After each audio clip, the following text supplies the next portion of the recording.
ৰাজেন গোহাঁইৰ ভাৰতীয় জনতা পাৰ্টিৰ প্ৰতি অভূতপূৰ্ব বৰঙণি আছে আৰু দলৰ নিৰ্মাণত ৰাজেন গোহাঁই ডাঙৰীয়াই যথেষ্ট বৰঙণি আৰু অৱদান আগবঢ়াই থৈ গৈছে।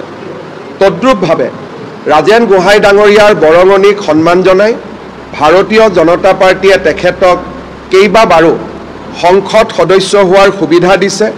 নৰেন্দ্ৰ মোদী ডাঙৰীয়াৰ কেবিনেটত কাম কৰাৰো তেখেতে সৌভাগ্য লাভ কৰিছিল। যি কাৰণতে নহওক কিয় আজি তেখেতে দলৰ পৰা পদত্যাগ কৰিছে, কিন্তু তেখেতৰ পুত্ৰ নবাৰুণ গোহাঁই আজিও আমাৰ দলতে আছে, দলৰ বিভিন্ন দায়িত্ব পালন কৰিছে। মই ভাবোঁ য'তে ৰাজেন গোহাঁই ডাঙৰীয়াই যোগদান নকৰক কিয় তেওঁৰ ৰাজনৈতিক জীৱন যাতে উজ্জ্বল হয়, ৰাজনৈতিক জীৱন যাতে আৰু অধিক সৰ্বাংগ সুন্দৰ হয়, দেশৰ বাবে, জাতিৰ বাবে, মাটিৰ বাবে যাতে তেখেতে কাম কৰি থাকিব পাৰে, তাৰ বাবে ভাৰতীয় জনতা পাৰ্টিৰ হৈ আমি তেখেতক অজস্ৰ শুভকামনা আগবঢ়াইছোঁ।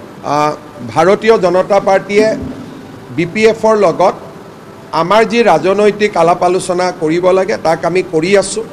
কিন্তু বৰ্তমান হাগ্ৰামা মহিলাৰীয়ে চৰকাৰ এখন গঠন কৰিছে।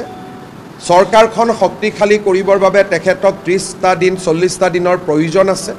তেখেতসকলে ইতিমধ্যে তেখেতসকলৰ মনৰ ভাৱ প্ৰকাশ কৰিছে যে NDAত আমি আহিব বিচাৰোঁ, কিন্তু UPPL থাকিব নালাগে। এই সিদ্ধান্তবিলাক সময়ত ৰাষ্ট্ৰীয় নেতৃত্বই গ্ৰহণ কৰিব। বৰ্তমান আমি BPF চৰকাৰখন যাতে সফল হয়, হাগ্ৰামা মহিলাৰী যাতে সফল হয়, তাৰ বাবে আমি তেখেতক ভাৰতীয় জনতা পাৰ্টি আৰু অসম চৰকাৰ দুয়োটাই তেখেতক আমি সহযোগিতা আগবঢ়াই যাম। এই সভাত আমি আগন্তুক নিৰ্বাচনৰ প্ৰতি লক্ষ্য ৰাখি কেইবাটাও গুৰুত্বপূৰ্ণ দিশ আলোচনা কৰিছোঁ। সভাৰ শেষত ভাৰতীয় জনতা পাৰ্টিৰ ষ্টেট কোৰ কমিটিৰ বৈঠক এখনো অনুষ্ঠিত হয়। ষ্টেট কোৰ কমিটিৰ বৈঠকত নিৰ্বাচন সম্পৰ্কীয় বিভিন্ন সমিতি, election management committee, manifesto committee, বিভিন্ন ধৰণৰ কমিটি আদি নিৰ্মাণৰ বাবেও আজি কোৰ কমিটিয়ে প্ৰস্তাৱ লৈছে। গুৱাহাটীত ভাৰতীয় জনতা পাৰ্টিৰ বুথ সভাপতিসকলক লৈ এখন সমাৱেশ কৰাৰ বাবেও সিদ্ধান্ত লৈছে আৰু আমাৰ বিভিন্ন বুথৰ যুৱ মৰ্চাৰ সভাপতিসকলক লৈও যুৱ সমাৰোহ এখন অনুষ্ঠিত কৰাৰো সিদ্ধান্ত লৈছে।